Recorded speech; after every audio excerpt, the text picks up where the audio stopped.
Next है हमारा covalent bond. तो कोवलेंट बॉन्ड फॉर्म होता है जब दोनों एटम्स अपने इलेक्ट्रॉन पेयर शेयर करते हैं। तो इसमें हमारे दो एग्जांपल है, नॉन पोलर कोवलेंट बॉन्ड और पोलर कोवलेंट बॉन्ड।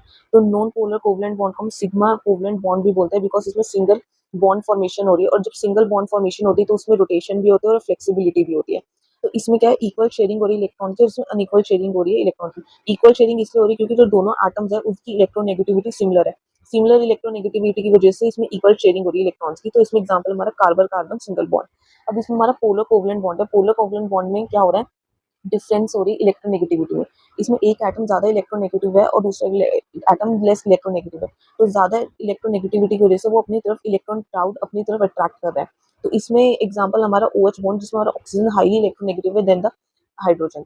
तो अब हम देख रहे हैं कि rotation in a single bond. तो rotation in a single bond ये नॉन पोलर कोवलेंट बॉन्ड में होता है। तो इसमें हमारा एग्जांपल है इथेन का। तो इथेन में ये हमारी रोटेशन हो रही है सिंगल बॉन्ड में।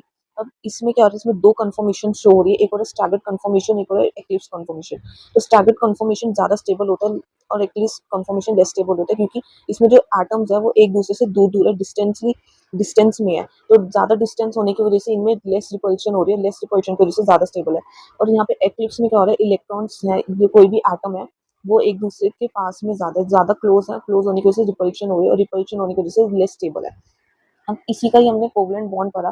अब हमारा bond rotation in protein backbone. तो peptide bond lies in one plane and shows partial double bond character. तो यहाँ पे पेप्टाइड है वो partial double bond character show कर रहा है, जिसकी वजह से लेग्स फ्लेक्सिबल है और रोटेशन भी कम हो रही है। तो अगर आप ये स्ट्रक्चर देखोगे तो रेजोनेंस की वजह से यहाँ पे पार्शियल डबल बॉन्ड फॉर्म हो रहा है। पार्शियल डबल बॉन्ड की वजह से यहाँ पे रोटेशन रिस्ट्रिक्ट हो रही है।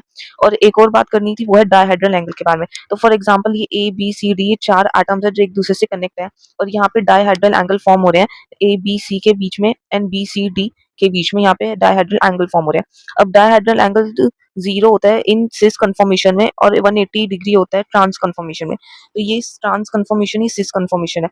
तो ट्रांस कन्फॉर्मेशन ज्यादा स्टेबल होती है सिस कन्फॉर्मेशन से, because of the steric hindrance. Trans conformation steric hindrance lower होती है, जबकि सिस कन्फॉर्मेशन में स्टेरिक इंडरेंस ज्यादा होती है। नेक्स्ट हमारा